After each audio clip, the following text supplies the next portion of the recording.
Hi guys, Red Shinigami89 here, and today we are going to be talking about Streamlabs Chatbot.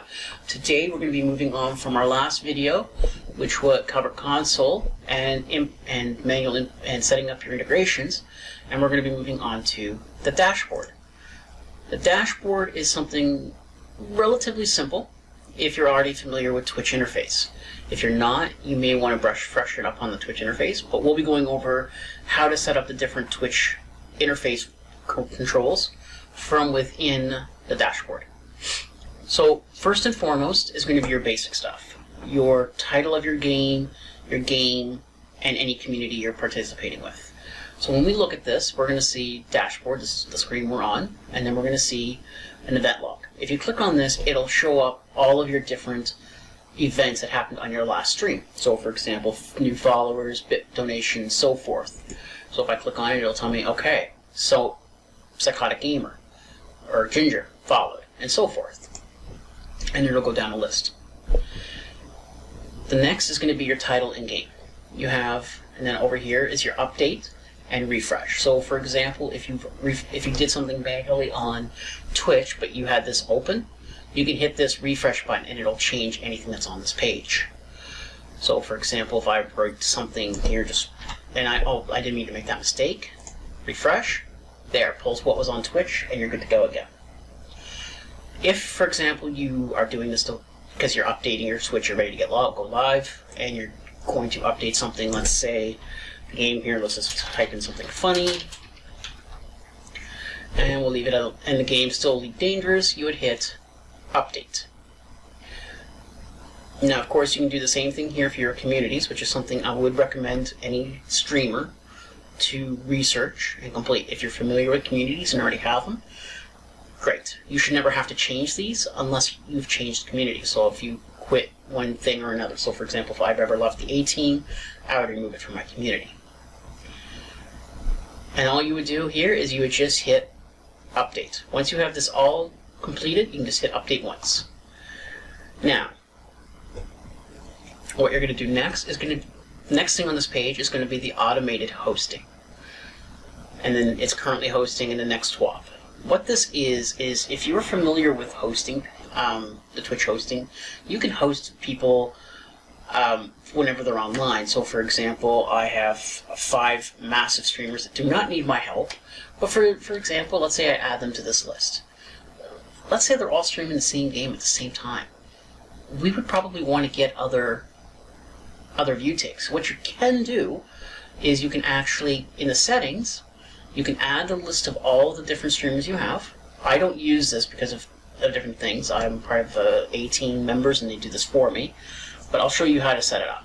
So I don't have anyone here other than just a few friends. So for example, you would come in here and you would type in the person's name and then you click add. However, if you want to be more fair about it, you can put in random mode. So instead of it just going down the list of your preferences, because you can change the preference, you can put it random, and then you can choose live or playlist. And what this means is live or rerun. So if someone puts a rerun, you can host it. I don't know if that works because you can't host reruns, so I'm not sure on that. But anyway, you can click live, and you can, whenever this person is live, it'll host them. Again, Twitch already kind of does this. The difference between what Twitch does and what this is doing is Twitch basically will host you indefinitely until that stream goes offline, or until you change the host manually. This is essentially changing the host manually after a set determined interval. So you can just click this, and okay, whenever that person goes offline, boom, it's going to move down your next list. Twitch already does this, so we don't really need this, but it is an option. No, the main functionality in my mind for this tool is going to be the interval, which allows you to change how often you host somebody. So basically, you can host someone 3 times in an hour. What that means is you can change your host 3 times in 1 hour. So again, I don't use this feature, but if I ever did, I would probably set it to at least 30 minutes to 45, up to an hour. I think an hour would be better, because it gives that streamer more time to sort of interact with your community. Again, it's just my preference. but that doesn't mean anything. And then that's all you got to do in here. So basically you change in the interval, and then you change in the... Oh, I forgot to hit add, didn't I? Yeah, there we go. So I'm going to try something here. I'm not sure if this works. I'm pretty sure it's the same for all three of them if I change this, but I'm going to change Taz's to 30. And if I go to Caledon, yeah, it's a global setting, so it's going to affect whatever you change here will affect all of them. Just a heads up on that. And then you can select the person's name, and you can move them up and down the list using these arrow keys right here. Okay? And that's all there really is to the automated hosting. It's really that simple and that easy.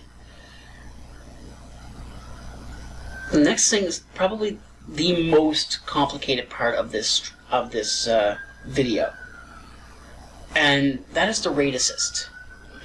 Rate assist, kind of like automated hosting, it basically allows you to reward your raters. When you raid somebody, it will give them points and so forth. So for example, in order to raid somebody, you'll come in here, you'll type in their name. So for example, Taz the Terribly Fluffy, and then you hit start. Who is ever in your chat at the time you're live will then go over to her channel. So if I hit start, it won't let me start, I don't believe. Taz is not live according to the Twitch API, or doesn't exist. Raid anyways? No. But it'll basically tell you, okay, yes, go ahead. But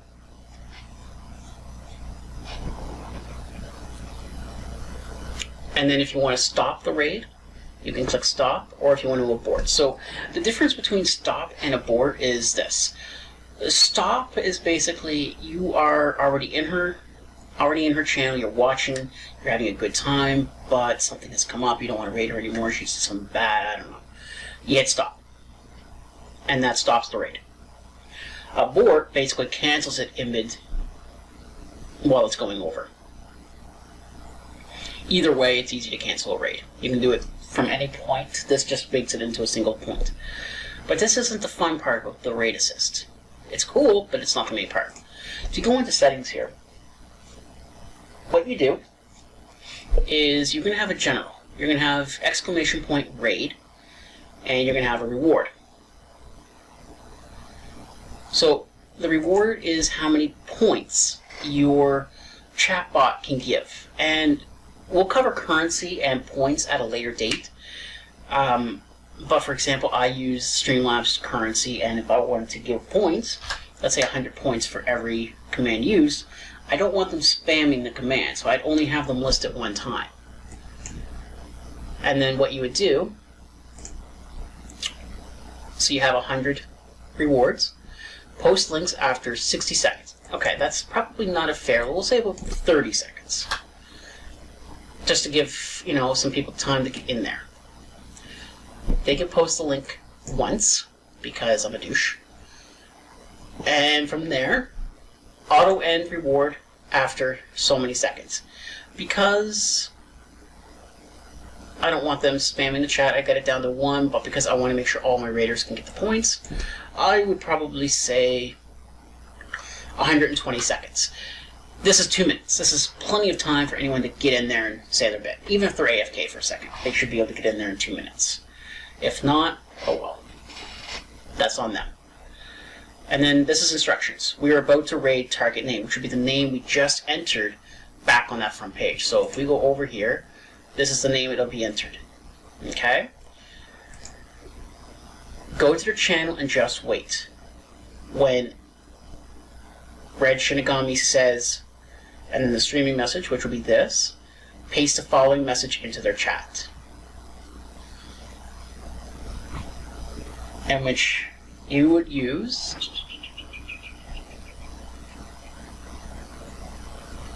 really just, okay, so basically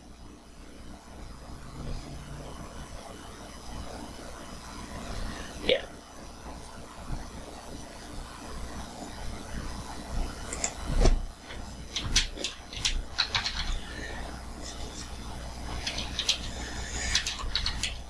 Wait, hold on here.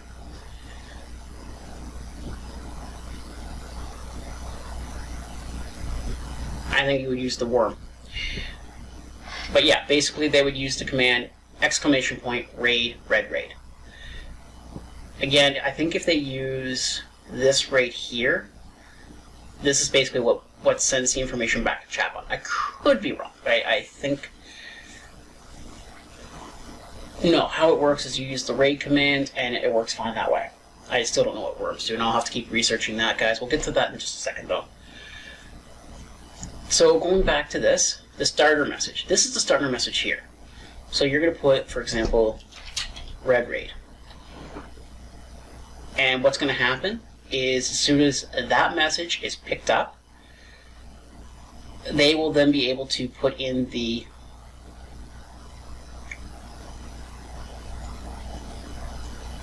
they will start being able to put in the command. And then again, going down to this one, channel raid call, channel name here.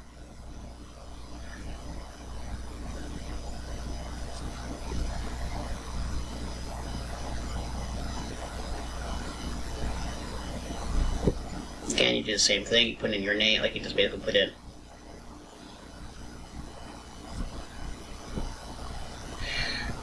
Yeah, you put in your name here, so for example, channel name here would be red. It'd be probably better to do. It doesn't really matter as long as they know where it's coming from. I always put my raids to red raids. But anyway, again, worms, I'm not 100% sure on. I'm still a little torn it. I'll do some research, guys. I couldn't find any information when I was doing this for the last few days. This will be like my 5th recording for this one video, so hopefully this one comes out okay. But as far as how what this worm thing is, I do not know. I can't find any documentation on Twitch, or not on Twitch, sorry, but on Streamlabs Chatbots documentation. I couldn't find anything through Google. I'll keep looking, and if I ever find it, I'll update the annotations and comments for the video, so you guys are aware as well. If you guys know, or if you guys have any comments, please put them in the comments so I can adjust the video accordingly, or even re-record depending on what it is. And then finally, post results. This is basically when this timer up here finishes, this line will be messaged. The total number of raiders have been rewarded, currency name, results. So how this would work is the following, and the total number of raiders have been awarded, and then it'll give you the reward amount, which would be about 100 coin, the currency name, which for me is Shiki points, and then the results. And that's it. That's all there is to this. That's the end of the assisted raid. The final thing on the dashboard is the commercials.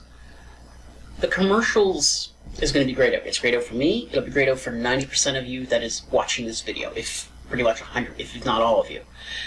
As I know most of you are just going to be starting out using this chatbot or just starting out with Twitch, you won't have access. This is for affiliate or for partners only.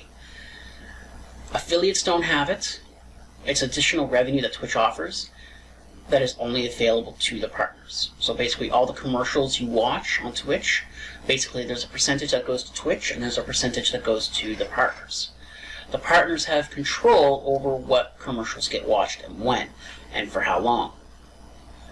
But only then. But the one that you see on affiliates channel, or even the ones on your own at the very beginning before you're affiliated, those go all to Twitch. And we don't have any control.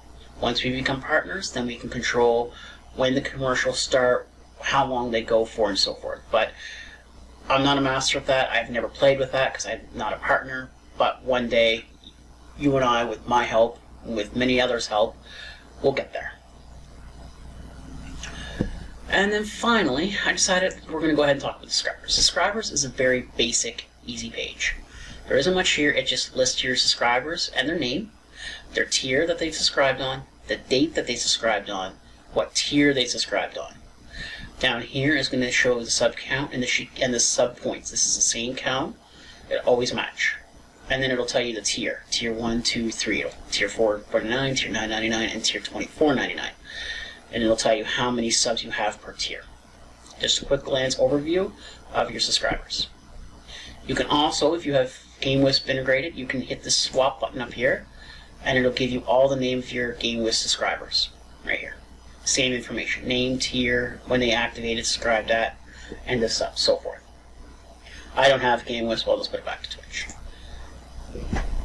That covers everything that we were going to talk about today. I hope it helped you, and if you have any questions or concerns, please leave them in the comments below. Please, if you haven't already, make sure to hit the subscribe button so you know when I go live next. Well, more importantly, once you hit subscribe, hit that little bell icon next to it so you do know when I go live again. And of course, make sure to hit that like button, guys. It really helps me out, helps me get these help videos out to the people that need them. And for now, guys, I hope everyone had a fun time watching. Again, if you have any questions or concerns, leave them in the comments below. I'll do my best to get back to them as soon as possible.